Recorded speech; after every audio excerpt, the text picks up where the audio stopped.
Hello दोस्तों, कैसे हैं आप लोग। दोस्तों, आज के इस वीडियो में हम लोग जानेंगे कि UP triple S C PET का ओटीआर कैसे करना है। इसके लिए सबसे पहले हमें अपने क्रोम ब्राउज़र के अंदर आ जाना है। इसके बाद हमें सर्च करना है UP triple S C PET. इतना लिख करके जैसे ही सर्च करेंगे, पहले नंबर पर ही जो भी यूपी ट्रिपल एस सी की ऑफिशियल वेबसाइट है वो यहाँ पर आ जाएगी। इसके बाद यहाँ पर देख सकते हैं UP triple S C OTR link लिखा हुआ है, इस पर क्लिक करना है। इस पर क्लिक करते ही वेबसाइट ओपन हो जाएगी और कुछ इस तरीके का इंटरफेस सामने आ जाएगा।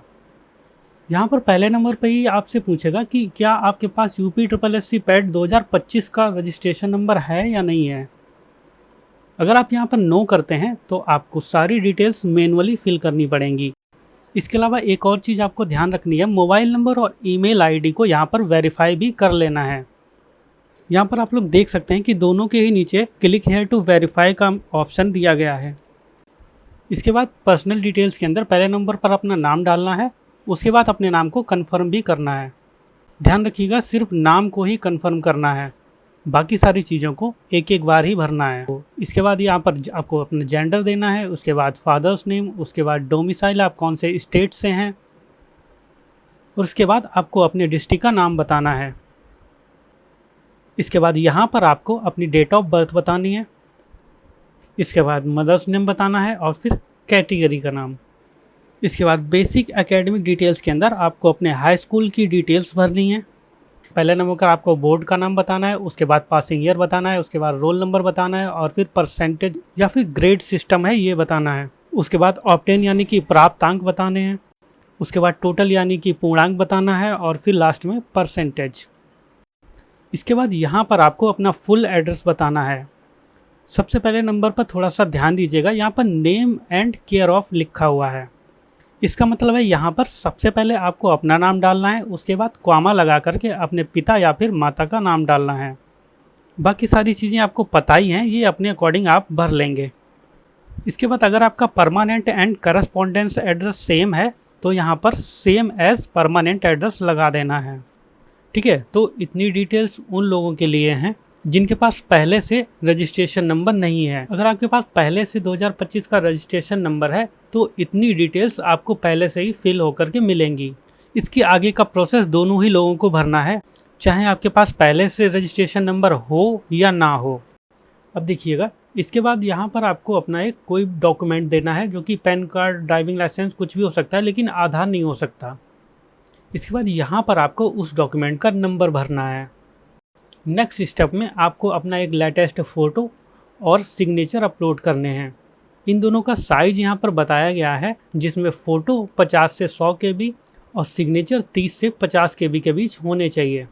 सिग्नेचर आपके हिंदी और इंग्लिश दोनों में होने चाहिए, जिसका एक सैम्पल भी यहाँ पर दिया हुआ है। इतना करने के बाद आपका जो फॉर्म है वो कंप्लीट हो जाएगा। चलिए अब देखते हैं उनको अपना फॉर्म कैसे भरना है जिनके पास 2025 का रजिस्ट्रेशन नंबर मौजूद है। उन लोगों को सबसे पहले यहाँ नो की जगह पर यस कर देना है।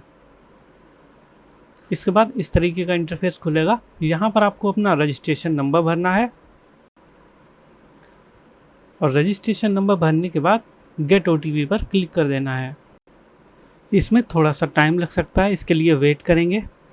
इसके बाद आपके मोबाइल पर जो OTP आया है उसको यहाँ पर भरेंगे। OTP डालने के बाद वेरीफाई OTP पर क्लिक कर देंगे। इसके बाद देखिएगा आपकी सारी डिटेल्स जो हैं वो ऑटोमेटिक फिल होकर के आ जाएंगी। यहाँ पर सारी डिटेल्स एक बार देख लेंगे। ईमेल को वेरीफाई करना मैंडेटरी नहीं है, आप चाहें तो कर सकते हैं, नहीं तो छोड़ सकते हैं।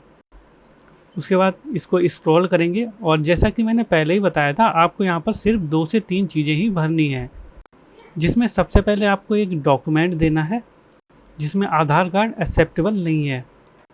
तो चलिए मैं यहाँ पर ड्राइविंग लाइसेंस सेलेक्ट कर लेता हूँ। इसका नंबर आपको यहाँ पर भरना है। चलिए मैं भर देता हूँ। फ़ोटो सिग्नेचर का भी मैं आपको बता चुका हूँ, जिसमें फ़ोटो 50 से 100 KB और सिग्नेचर 20 से 50 KB के बीच होने चाहिए। चलिए मैं इन डॉक्यूमेंट्स को भी अपलोड कर देता हूँ। इतना करने के बाद आपको अपना फॉर्म अच्छे से चेक कर लेना है और चेक करने के बाद आपको सबसे नीचे यहाँ पर एक डिक्लेरेशन दिया रहेगा, इसको यस कर देना है और यहाँ पर कैप्चा कोड डाल करके आपको इसे सबमिट कर देना है। इसके बाद कंफर्म के लिए बोलेगा, इसको यस करना है और इसके बाद जो आपका OTR है वो कंप्लीट हो जाएगा।